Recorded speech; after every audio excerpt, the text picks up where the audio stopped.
I'm here to talk to you about multiple perspectives today. So I'm going to read you two stories that go from one perspective and switch to another.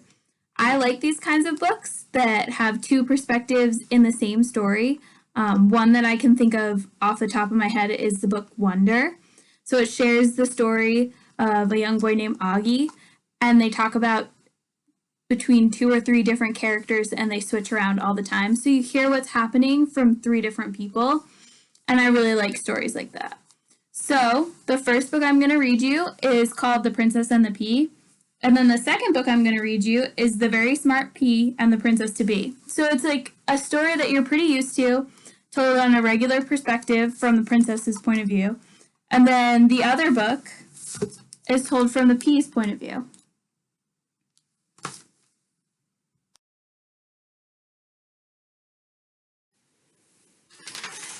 So, The Princess and the Pea.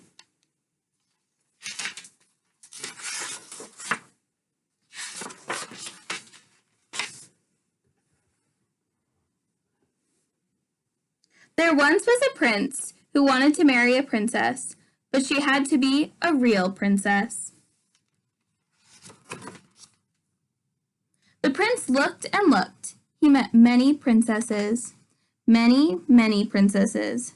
Many, many, many princesses. But the prince sent all of them away. He did not think they were real princesses. One day, there was a big storm. A princess knocked at the door. "Come in," said the king. "Come in," said the queen. Oh, what a drippy princess. Her hair was drippy, her dress was drippy, her shoes were drippy.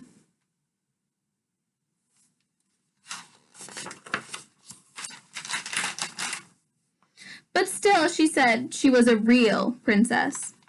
The queen said, "I will see. I will see if this is a real princess."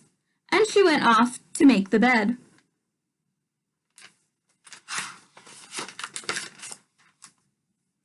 First, the queen put a tiny pea under the mattress.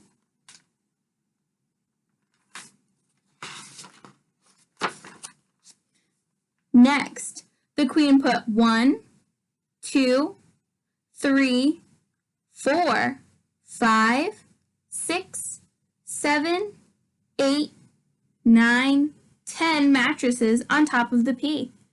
And then she put 1, 2, 3, 4, 5, 6, 7, 8, 9, 10 more mattresses on top of them.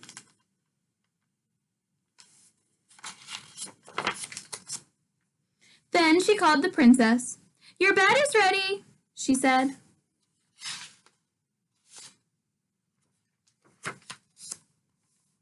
The princess went to bed.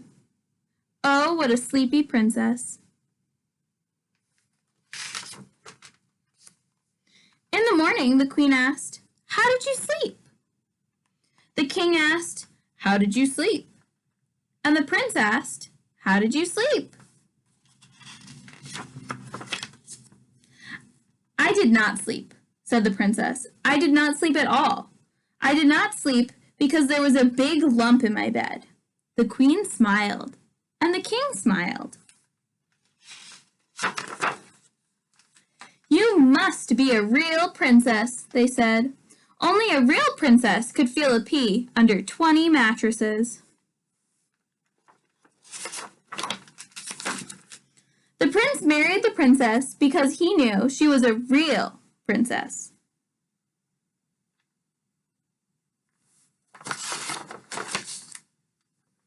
And the pea? It was saved forever and ever.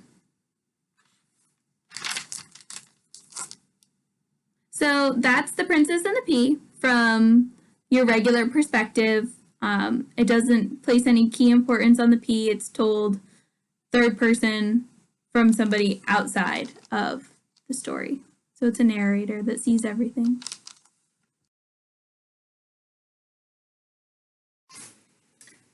now I'm going to read The Very Smart Pea and the Princess to Be. So this story is in the first person, so it uses words like I and me, and it's told from the pea's perspective.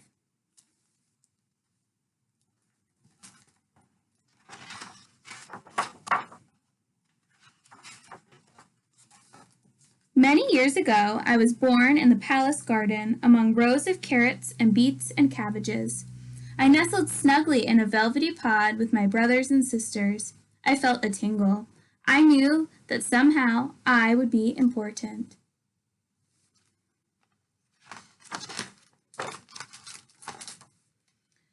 The time came for us to go to the palace kitchen. We were shelled and put in a bowl. We were going to be part of a new recipe. Then suddenly, I was picked from the pile. I was put in a little box with soft tissue to protect me from bruising, and I was taken by the queen.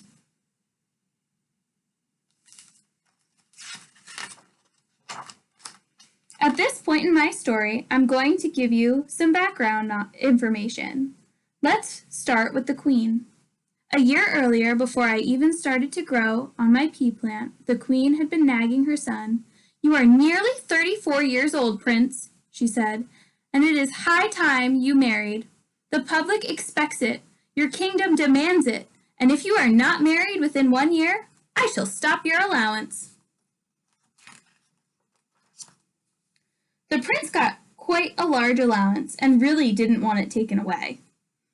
"I'll start looking for a bride immediately, mother," he answered, and the search began.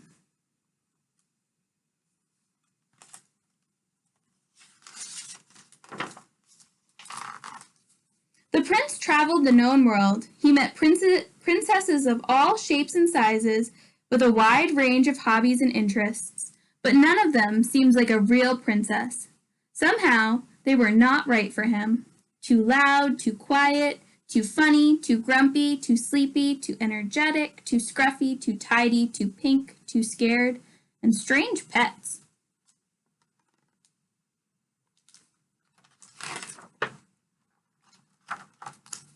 After a year's search, the prince returned home feeling glum. "That's enough!"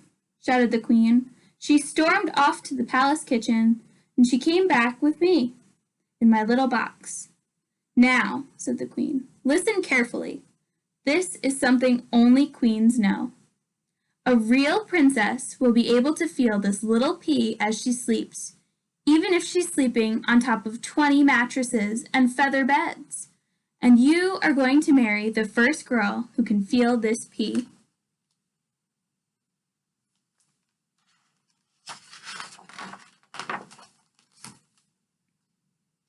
Months passed. I spent most nights in the darkness under a pile of 20 mattresses and feather beds and a princess.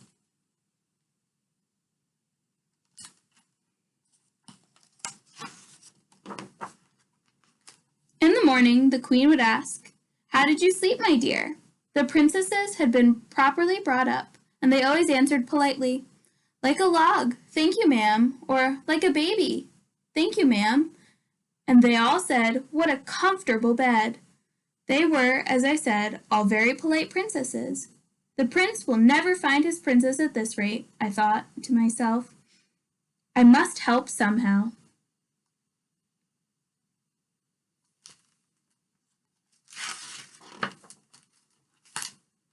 One night, a furious storm raged. Rain lashed the palace, thunderclaps shook the walls, lightning flashed through the window panes, and there was a little knock on the palace door. A small, wet person stood at the doormat. "Could this be a real princess?" gasped the queen.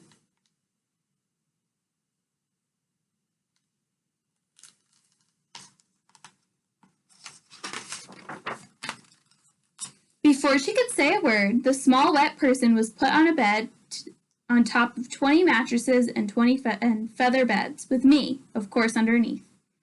In the darkness, under the mattresses, I recognized the soft snoring. It was my gardener. I must help, I thought.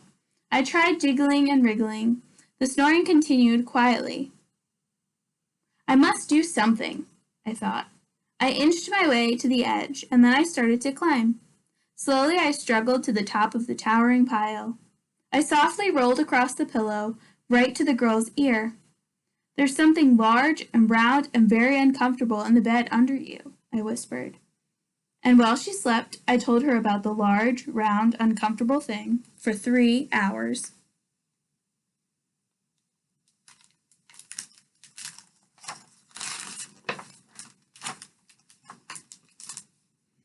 In the morning, the queen asked the girl how she had slept. "Oh, it was awful," she sighed. "Something large and round and uncomfortable was bothering me all night." The queen was delighted to hear this.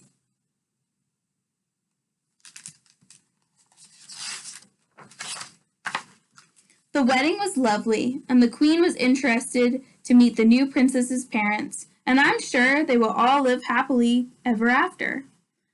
And as for me, I became a very important artifact, and I now have my own glass case. I'm on display, and if you visit the right museum and look in the right place, you may chance to see me.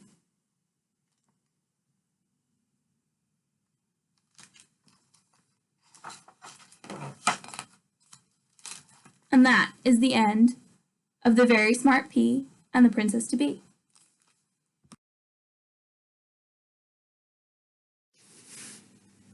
So now, after hearing those two stories, I challenge you to think about one of the books that you really like and try and write it from a different perspective. Pick a character that's in the story, but you don't really hear about their opinion that often, and write what you think they would say if they were writing the story.